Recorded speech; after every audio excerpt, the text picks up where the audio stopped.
What's up, everybody? It's your boy Deonte Burden, aka Mr. Short Dog himself. I'm coming to you with a live feed today in regards to something that there's been a lot of conversations about, and I really haven't put a lot of focus on. I talked about it maybe a couple of years ago, but it's very current, and we're seeing, some of the changes in the economy that really is impact dealing with this situation, and that's be maybe a possible upcoming recession. So I want to have a discussion with you guys tonight, asking or discussing the question, how will a recession affect me? Because you hear all the time people talking about, recession is coming, gas prices are high, rent is high, housing prices are high, recession is coming. But I think people are just saying that because they've heard that, not necessarily even they know the true definition of a recession. I'm pretty sure everybody that is at least, say 20 years old have been through a recession, but understanding, the actual, what will be causing, what will define it, and really most importantly, I think everybody want to know what will be the impact of a recession on them. So I want to have that discussion with you guys tonight. So right now, again, this is me, Deonte Burden, aka Mr. Short Dollar himself. I'm about to get my shows confused. Tonight we're discussing how will the recession impact me? I'm sorry, guys. I've been having a long day. How will the recession affect me? We're streaming live on Facebook, YouTube, Instagram, TikTok, LinkedIn, and Twitter. But again, we're discussing how will the recession affect me. With this, Linda Gwen says it will. So here's the deal, guys. Listen, this is what I want to ask you guys. Okay, when we start talking about recession, we know by guys know I'm an accounting finance guy by profession. We know by definition a recession is pretty much any kind of economic downturn that be maybe any kind of decline of sales or any kind of GDP shrinkage over two period term, with that being. So we're looking at just say actual sales will be going down, something in the economy will be tanking. I don't necessarily know if a recession will come from prices going up. Usually with a correlation, you say prices going up, people do less spending. But hell, I ain't seen it. I haven't seen it.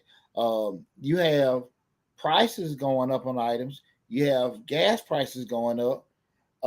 You still don't have an abundance of people out here looking to go get work. They're doing something to survive, whatever. So I don't necessarily know if that's going to be something that's happened.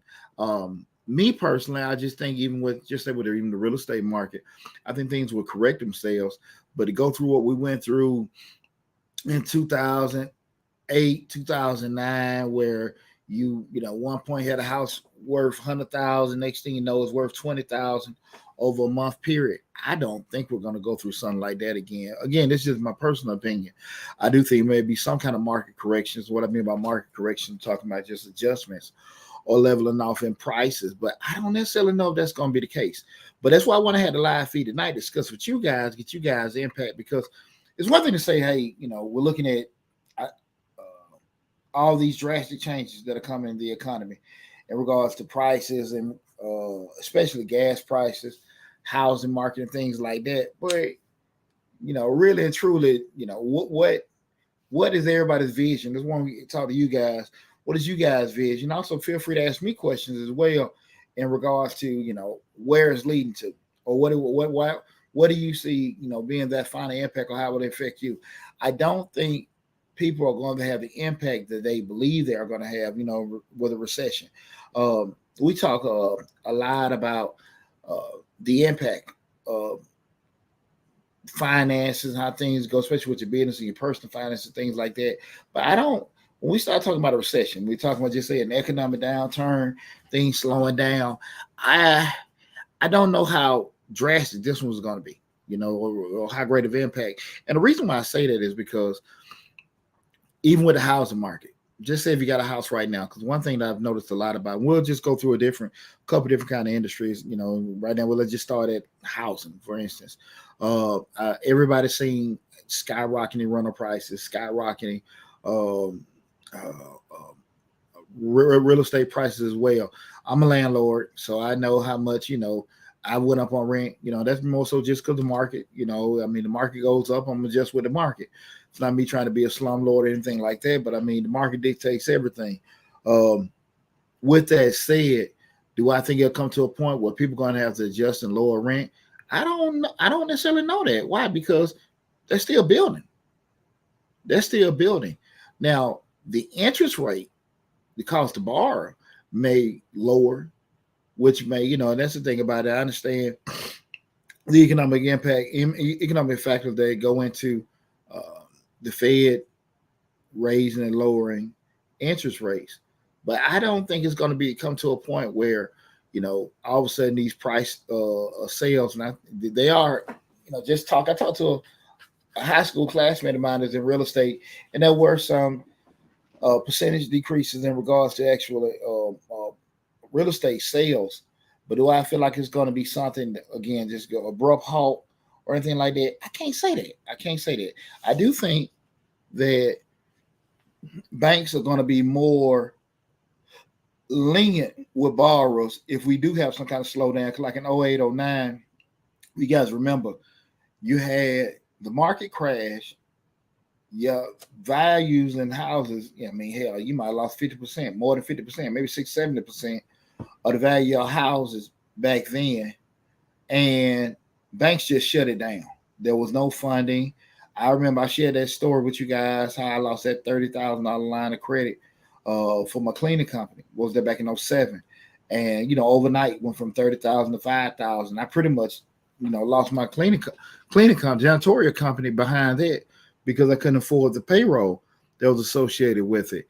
I don't think banks are going to actually go that drastic with just, cutting the faucet off like they did then. And I also think that was really the impact of the 07 to 09 recession. That was a contributing factor to why banks were a lot more lenient with the PPP and the disaster loan, because they seen when they just shut money off, where they, even the banks and the government, seeing when you just shut money off and shut off access to capital for people, how they can really just sink you down so much further.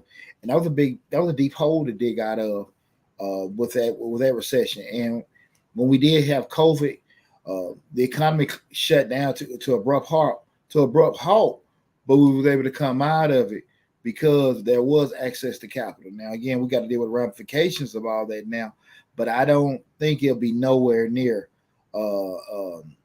as tough as it was in 08 and 09. So, from a real estate standpoint, the only thing that I kind of think that people probably need to be leery of, you got drastic rising housing prices. I think what's catching a lot of people, the people that are selling their houses and making a great profit. The only problem of it is I don't necessarily know if they have a strategy in place to acquire a new dwelling, because the thing you sold, you made money on it, but now the new place you got to acquire might be smaller for, almost the same price. Now, if you're talking about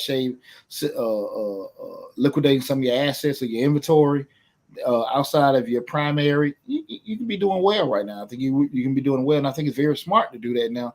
If you have other rental property, other assets sitting out there that that have reached a premium price, and you can take advantage of it, great. But I don't necessarily know if it'd be the best thing to do for a primary, only because with rising prices and stuff like that, you probably will get something that's going to be overpriced. Because just say if we do have a drop in values, which I don't think is going to, again, nowhere near what we had from 08 and 09 period, but I do think probably you may have some drop. A house that maybe you purchase for $200,000 may go to 180 at worst or something like that. I don't think it's going to really tank it, and I'm probably stretching it with 180. I don't think it's going to go too much lower than that, but definitely nothing what we had.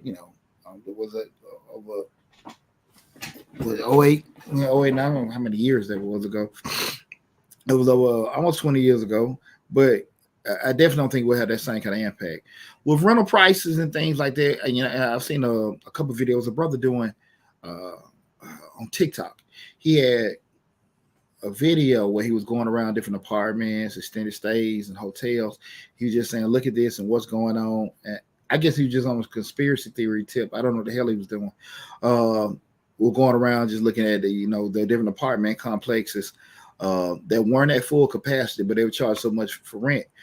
What I don't think he understands, on the other side of it is, if I can be at 50, 60% occupancy, and that means, the actual availability of my complex. But if I'm charging more money, I'm cool. The issue comes up if I'm at 50 or 60% occupancy and I'm below market. If I'm charging a premium, if I have the same cost to operate, that being my mortgage, utilities, insurance, things like that, if that's pretty much the same or maybe going up at just a certain rate, and I'm charging more money, for that, I'm going to make more money. Even though I still may not even be at full capacity, I still may be making a profit if I have, not the same. I'm sorry, if I have a greater occupancy on my properties, especially apartment complex, at a lower price. And that's what I don't think. A lot of times people don't necessarily know the other side of that. And just to give another example of that, it's just like what I tell people the tax business. If you're a tax person charging somebody $100 to do a tax return and a person that's charging $300 to do a tax return, the person charging $100 has to do 3 tax returns to just equal this person doing 1.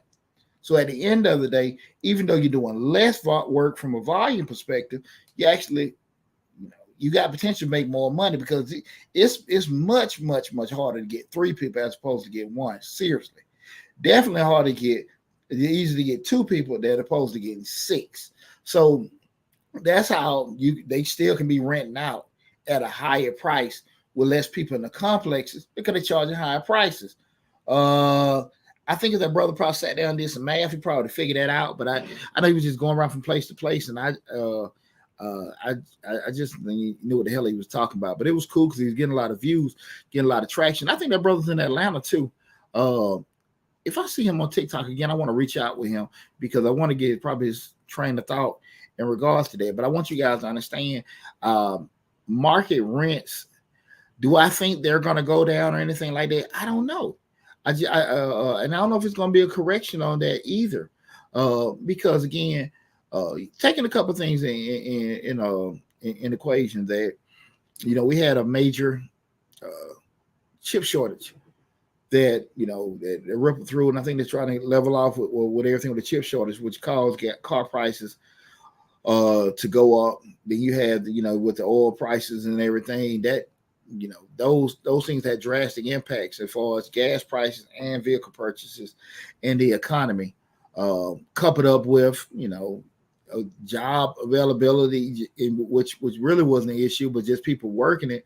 With doing it, it caused all kind of ripple effects in the economy, and I don't think people know that. And I don't necessarily know if that's something that president or even a local politician can fix. Just one of them things that happen, and they'll eventually adjust. But when you start talking about just with housing prices, you have those shifts in regards to people want to move to more of an urban setting, and they're able to get they want to get certain things in place. As far as moving into a more urban setting, they want to pay a premium price, they'll do it. I got a young lady here, Cashmere Joy. He was talking about affordability. I get that part. He was talking about affordability, but you got to understand they don't care about affordability. When you start looking at the other side of it is, and that was a good point. She said the gentleman was speaking about affordability when he was talking about the prices. Again, they're still making money for the simple fact that they're charging more money, but they're still operating at the same cost. If they're operating at the same cost, they don't have to be at full capacity. They don't have to be at full occupancy with doing that. They may be making right at the same that they had at a lesser price they were charging rent, or they may be making more money depending on how much they went up with the rent. So I don't think it's an issue of them with doing it. And keep it in mind, just I worked in county government for 15 years on the financial side. Plans are laid out 5, 10, 15, 20 years down the road. So it may be with local, depending on how the development company there or that actual complex, they may be looking at, hey, we're going to be moving this, we're going to be bringing this here. So these particular people are coming in. I'm not saying what's right, not saying what's wrong. I'm saying what's going on. They may be snuffing people out to get more of a premium renter in there. Let me see this. He was saying the rent increases cause extended stays to thrive. I can believe that. I can believe it. But even with extended stays, they're going up. I think once you know that side, and I appreciate that. Knowing that side of it, I don't think that brother did. I think he's looking at it. The prices are going up, and I get it. It's uncomfortable. It's uncomfortable for people to be able to do those particular things. But again, that's just, we just got to make adjustments. And I can't, there's nothing you can do to make someone lower it. It's all about supply and demand. If people aren't interested in paying, if rent goes from $1,000 to $1,500, which is probably common around there, where some people paying $900 rent 1 month. Now they're already getting told in 3 months your rent is going to go to $1,500 or $1,700. If there are not people that's going to be willing to pay $1,700, they will go back. We talk about basic economic supply and demand. So if you have, even some people are paying $900, rent going to $1,700. If there are no people that are going to pay the $1,700, they're going to eventually shift back down to the $900. But if there are people willing to do that, and it does not have to be that many people paying the $900, they're going to stay right at the $1,700. Just something to think about. His point was it's being done by design to push poor people out. It may be, or just sometimes people just being capitalistic in regards to actually the amount of money that they can make. It may be pushing, does that happen a lot? Absolutely. But it may be a point of maybe they're pushing poor people out, or they may be looking at getting a different kind of tenant in for a certain area. I'm pretty sure any one of you guys can say, hey, listen, no one wants anything bad to happen to anyone. But if you own a complex or a rental house and you're charging $500 a month for rent, and you have potential to charge $1,500 of rent, I know we all good people. I know we all nice. But when the hell you gonna tell me you're gonna keep your rent at $500 to be affordable and be nice? You're gonna eventually. Now, I'm not saying you're gonna just pull the rug up on somebody. Give them ample notice. Say, listen, we're going to the $1,500 because that's what the market. Everybody's charging $1,500 around you. You can't tell me you're gonna keep it at $500. If you do, that's your decision. But the market dictates everything when it comes to that. Let me see right here. Y'all bear with me. Like I said, we stream live on Facebook, YouTube, Instagram, TikTok, LinkedIn, and Twitter. Again, tonight, discussion, we're talking about how the recession affect me. I'm looking on YouTube. Francis Sharp says, I'm agreeing with you. My worry to you is to be able to get the square footage that you have for your money like you did purchasing the first house. And that's tricky. That's a good question because, again, we just talked about that. You're talking about when you purchased that, you bought this house at a certain price.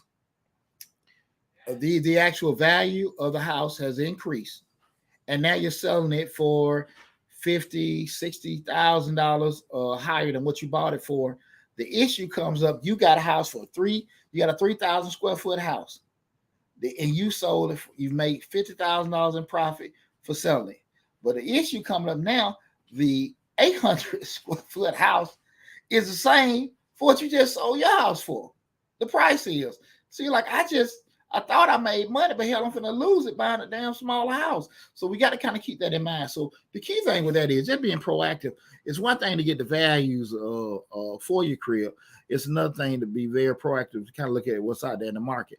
I'm not opposed to doing any kind of cash out, refinance, or get money in, but just be kind of mindful that you don't pull so much cash out where just in case there is any kind of drop in value with the through the economy, you're not upside down with your mortgage. But I wouldn't be too leery. You don't have to get greedy, but now would be a time if you can't do it. The only thing about it, make sure the math work because interest rates are going up. That's a good point. Let me see. We got in here. Excuse me, y'all bear with me. What's up, PJ? My son just came in. Bear with me. Okay, try to own your own. You can try to own your own house then, but again, like I say, the thing of it is, I think it's good. This is 11 Country. Y'all got some unique names. 11 Country has stated it's okay to try to own your own home then. I think along the math, right? The math is right. Making that initial purchase and everything, because I've been looking just say, just different rental properties and things like that. Just say what I think it may be a deal. I gotta adjust my sights to understand that the deal in 2022 ain't the damn deal that was in hell 2020 or 2019.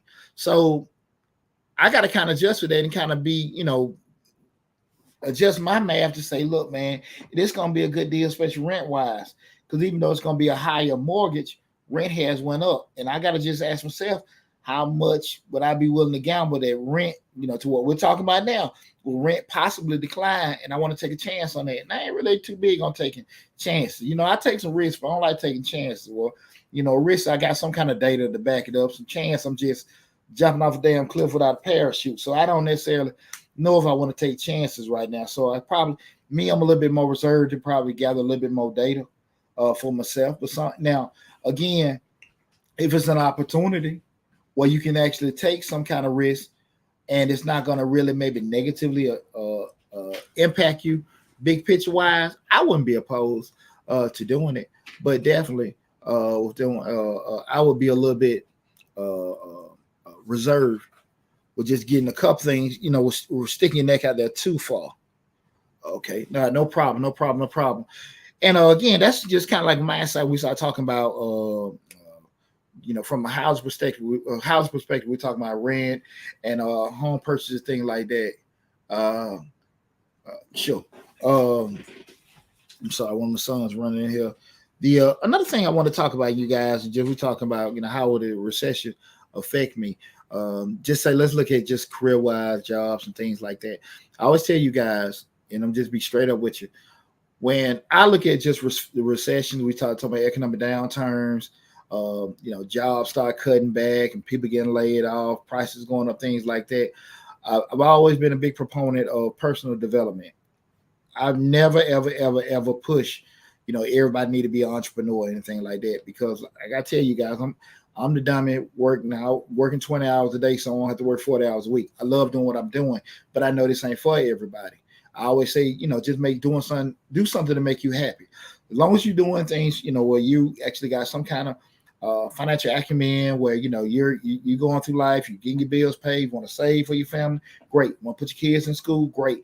If you want to just do certain things and get a bigger house, get a car you want, great. It's nothing wrong with having a job. I don't push be this entrepreneur starting this business. I've been in the game 20-some years, and sometimes I think I'm crazy as hell for doing it. So, but I love doing what I'm doing, so I never push that. But I will tell you guys, we start talking about looking from the perspective of employment, because again, when things happen, that's when the first thing jobs know or businesses know when things slow down. The first thing they go to is cutting payroll, because that's the one expense that you can have them kind of adjustments. If I got 10 people on the clock, I can cut it down to 5, and I get them 5, a little bit more money, but I've trimmed the fat enough where we sustain our profits, but we're not in a danger zone. We might work them 5 a little bit tougher, but we hope that we can pay them a little more money and they can kind of make the adjustments. That's the thought process the businesses have. But 2 things, guys, I want you to understand. Just think about this going forward in life. I always say this when we start talking about, basic economics and, making yourself recession proof as an individual. The world always going to need 2 things, and it's thinkers and fixers. Thinkers and fixers. If you are a person that can innovate, create, design, or whatever, you can, I'm not a creative person. I'm a money person. I like I said, I know finances, I'm math. I know that inside out, but I'm not a creative person whatsoever. You'll never see me thinking anything kind of clever with doing that. That's not me. But the world always gonna need thinkers. They always gonna need thinkers, creative, innovators, the people that can make Uber, the people that can make Airbnb, the people that can make cell phones, that can make Zoom, StreamYard, Uber. YouTube. That the world's always going to need those people to create things and make life more technologically advanced, make life easy for everybody, make life more efficient, more effective, right? The world's always going to need things. The other thing people world's always going to need, they're going to need fixers. They're going to need people that can repair, stitch, weld, plumb, carpenters, electric. They all going to need that. Mechanics. The world's always going to need those 2 things. Now, again, if you don't fall into 2 categories, you got to understand your ramifications with that, good or bad. Because at the end of the day, if you're only in a situation where you can be a doer, you got to take the consequences that come along with being a doer, right? It's not knocking anybody, but I'm just being straight up with you. I say this to say that when we start talking about the thinkers and the fixers, okay, you don't have to be stuck doing that. It's just a point of knowing how to do that. And what do I mean by that? We start talking about thinkers and fixers. When I say that, you don't have to be a plumber. You don't have to be an electrician, but try to acquire some kind of skill set just in case you have to use it, you can do it. I've been cutting hair since I was 12 years old. I own a salon 17 years. I don't want to touch hair, but I know push come to shove, I can do that, right? Push on the shove, I can do that. If I need to go cut some hair or whatever, now if worst case scenario or whatever, I can go out there and do that, right?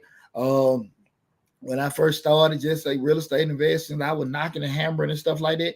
I can do some basic punch out. And I ain't gonna do too much because your house, I make a little gingerbread house and it fall apart on you. But it's some basic stuff I can do. Push kind of shove. If I need to do it, I can do it. So I say this again. Remember those two things. That's very, very important because I think a lot of people try to avoid that because when you look at it and you putting yourself in a position where you actually got to either know you're a creator or know you're a fixer, we try to avoid that. Just come from a personal accountability perspective, right? And why I say that is that once you know information, now you're held accountable. These things for all of us I always tell people is what, I didn't know, I wasn't for sure, nobody told me that, which is always be BS. I'm from the military, we all, so, once you tell somebody that you didn't know something, they cut you out and everything. So you have to make sure that you're putting yourself in a position. Again, I'm not telling you to, you got to go and be a scientist or you got to do any kind of innovation or design or you got to go, be a barber or a plumber, electrician. I'm not saying that, but I am saying it behooves you to have some kind of skill set, push kind of shove, because that's the thing. I think a lot of times when we don't have any kind of skill set or we don't have any kind of a gift to create design, don't ever feel, if you, I admire people that are making gift baskets, designing these candles. I see them all on the internet for me, the candles, these jackets and stuff like that. I think it's awesome. That's a skill set you got. Now, again, you might say, look, I got this job. I'm making decent wages. I've been there 10, 15 years. I ain't trying to leave that. I do this on the side. Great. My point being, as long as you got that side, that if that falls back or disappears, you at least got something. So I always kind of keep that in mind, guys. We start talking from a personal standpoint, how will a recession affect you? Keep in mind, the world, I don't care how bad stuff get. We're going to always need two things, thinkers and fixers, no matter what. They're going to need it. They're going to need it. Well, unless we just go to dang Armageddon and we living in huts or, coming out of caves and stuff like that. Stuff break down. Stuff needs start leaking. Stuff need, some kind of ideas on how to make another this. They're going to need you. Okay. So again, not stopping what you're doing. I'm not saying you need to be an entrepreneur, start your business, but try to acquire some kind of skill set. So if anything would have happened, you can at least be able to, feed yourself, right? Okay. Again, just keep that in mind. Okay. What's this right here? 11 countries says wants to put my business in a home. I have a lot of gifts. Try them. I always say, and that's awesome.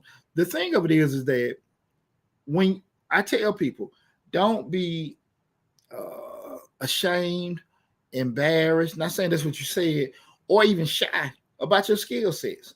Don't be shy. You will be amazed. You'll be amazed how many people out there, not necessarily your circle, it's your family friends say, oh, there's some cute gift baskets, some nice hats, those some cool watches. They cool with it because they're your family friends and they love you. Excuse me, but they don't have any kind of outward enthusiasm about it. And they don't have to, right? But you will be amazed, especially like right now, I tell you guys, we're in this information age. You got all these different platforms. Right now, I'm streaming on 12 platforms right now, right? You will be amazed how many people in this world like what you do.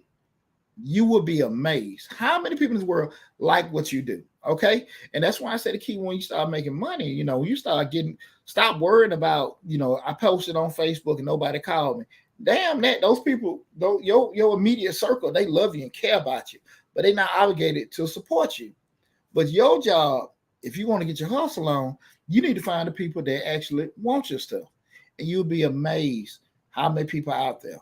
And once you start doing the math, and if I sell these many at this price and I get X amount of people to do that, how your money start, going from there. So again, I challenge anybody, if you got any kind of skill set, or any kind of gift, hey, harness it, promote it, and keep getting better at it. Because again, anything can happen. Jobs leave, jobs change. And again, we start talking about innovation and technology. Hell, I remember my ex-wife worked for the airlines. Just going back in the day, you walk into Delta, you'll see all the big ticket counter, all these people at the ticket counter checking folks in. Then over a certain period of time, they brought in all these kiosks, these self-check-in, which is predominant in all airlines now. Could you imagine how many jobs that took away? How many jobs? Hell, attitudes, insurance costs, and all that stuff. That's what technology does. That's what technology does. You guys are going to the banks now. Most of these banks ain't doing damn drive-through no more, right? They got a dang card. I guess people working the bank, they putting their cards in the drive-through, so you can't go through there now. Because again, you pretty much can do everything at the teller machine, the ATM machine now, right? Everybody's shrinking their payroll down because they're making technological advances. You see that even at the fast food, people don't want to go to work. What we gonna do? We're gonna get robots. People don't want to pull orders at the warehouse. What we're gonna do? We're gonna get robots. Technological advances does one thing: take jobs. You have to make sure that you're in a position to pivot and adjust with that. Okay, because it's gonna make it take job, but also gonna make things more effective and life easier for you in the process. But you just gotta spend less time dwelling on what you don't have, spend more time focusing on what you need to go get. Okay, if you do that, I think you'll be a whole lot better off, because too many times people spend all kind of energy wasting around talking about the good old days when they used to have this, they used to have that, and those days ain't coming back no damn more. And you start having an economic downturn with something like a recession. Hell, I don't know, because what happens a lot of times is funny when you have things like a recession or tough times come around. It's amazing you have one train of thought. People like, damn, how we gonna survive? Things going, I'm trying not to lose this. I'm trying to just stay afloat. Trying to keep my business. I'm trying to hope I don't lose my job. But you got another thought process of people. They're looking at all kind of damn opportunities out here. They're looking at all the different things they have, because that is gone. How can I fix this? How can I make a solution for this? What kind of new opportunities have come up with doing that? Right? My salon closed. I sit there. I'm tripping, man. How the hell? Because the old Jewish guy that owned the building, hell, he still wanted his damn money. I got a couple months reprieve, but that's why he wanted his damn money. He give a damn about COVID. I had to be, innovative. Start renting out, I forgot the name of the app, but it will let me rent out the suites individually off the app with people nationwide. Some people come to Atlanta for photo shoots. They may have to have a show or something like that. And I was charging more with those people coming in than I would charge my weekly damn booth rent. But again, we start talking about being able to pivot, being able to adjust. And you guys, when we start having if we have changes like that, you got to be able to pivot and adjust to it. Again, spend less time focused on what bad or what negative or tough adjustment you had to make, and spend more time on the future adjustments to put you in a better situation going forward. Okay. I got my little notes here and stuff like that. That's even with that said, guys, I want you guys to really look forward, to opportunities coming up. I don't think everybody got the ideas about, just we're looking at everything. There's a lot of people out there that and I'm a pretty sharp guy.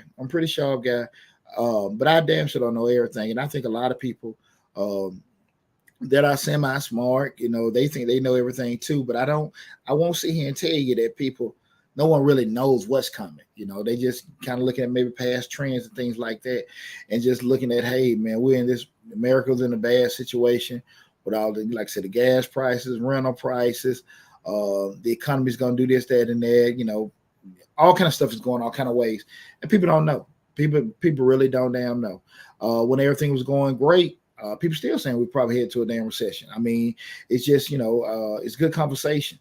So that's the only thing I look with that. But what I do want to challenge everyone is to put yourself in a position, no matter what happens, something good, something bad, put yourself in a position to be able to adjust and rebound from it. Okay, remember what I said, guys, the thinkers and fixers. Also, make sure that you actually putting yourself, even when we start talking about like what as far as money and finances and stuff like that, I'm always gonna push you guys to be more financially literate.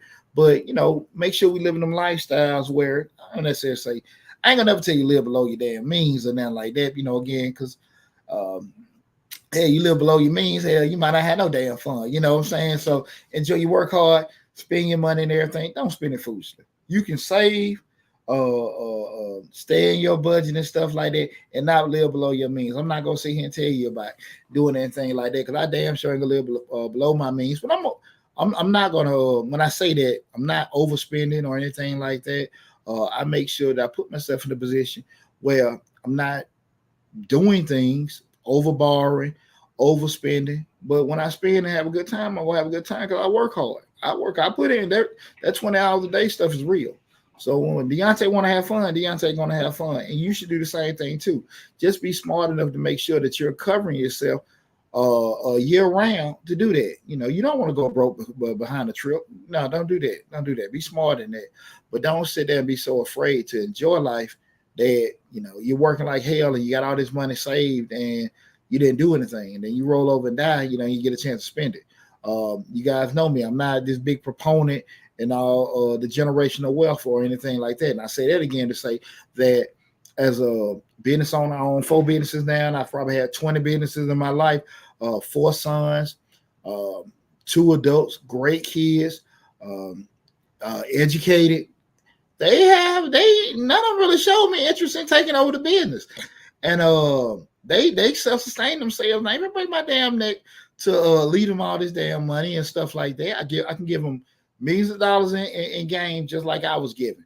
I'll make sure they're okay. I'll make sure nobody, something happened to me, I'm good or anything like that. But I ain't breaking my neck to save all this stuff for people and roll stuff over and get us to somebody that, you don't know. You don't know. And I had to learn that with my oldest son, which is a great kid. He's a great young man, soon to be a father, great kid. But at the end of the day, their interest and your interest and their vision be 2 different things. All the time that to me that really comes up is when people didn't make the right damn decisions and they want to blame folks. My people didn't leave me this, my people didn't leave me that. Your people didn't leave you that, probably they had the capacity to do it, or you probably weren't in the right frame of mind to do it. So I spend, at the end of the day, parents, out of you got 3 kids, the one that's gonna be a mess up, the one gonna do right, and you one you're gonna be kind of iffy on, those and stuff like that. And I think the sooner you can come to those kind of conclusions with doing it. But I'm definitely not the one to be sitting here telling you, hey, build this for your children and all that stuff. They'll burn all your damn money in 90 days after you die. Trust me, I've seen it before. And the ones that are gonna come to you and gravitate with doing it. Again, I got 2 that are younger. They may come around with doing it, but I ain't tripping with that. You guys, I got tons of videos in regards to how to save for retirement, how to build and all that kind of stuff, and even how to school your kids about financial literacy, school your kids about wealth building and stuff like that, in addition to information for yourself. But that's a whole nother live feed. We'll have that another day, guys. But I just want to have the discussion with you guys tonight in regards to the actual impact that a recession can have on you guys. So I don't want anybody getting overly flustered and everything. But what I want you guys to do is make sure, if you haven't, my main hub is Mr. Short Dollar on YouTube. We got over 400 videos on the Mr. Short Dollar YouTube channel covering top from personal finance, business, entrepreneurship, and investing as well in real estate.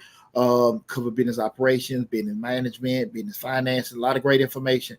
But the main hub is the YouTube channel. So regardless of what platform you're looking at, if you're looking at it on TikTok, LinkedIn, Facebook, go to Mr. Short Dollar on YouTube, subscribe to the YouTube channel to get updated with all the great information we have comment that's on the channel and also coming down the pipe.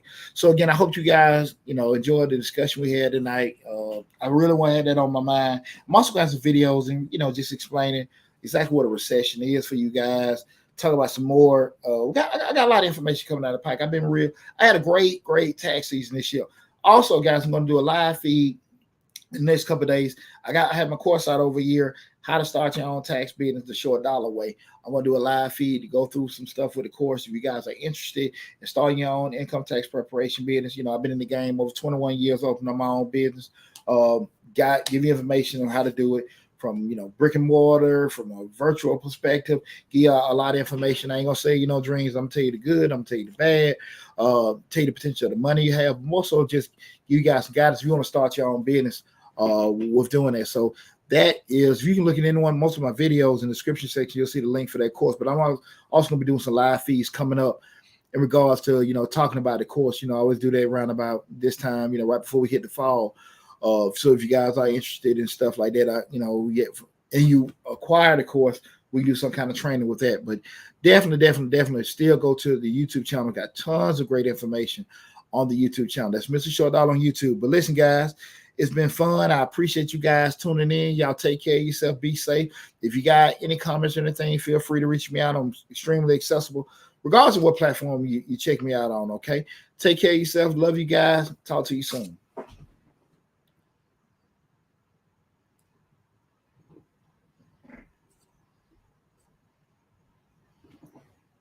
Peace.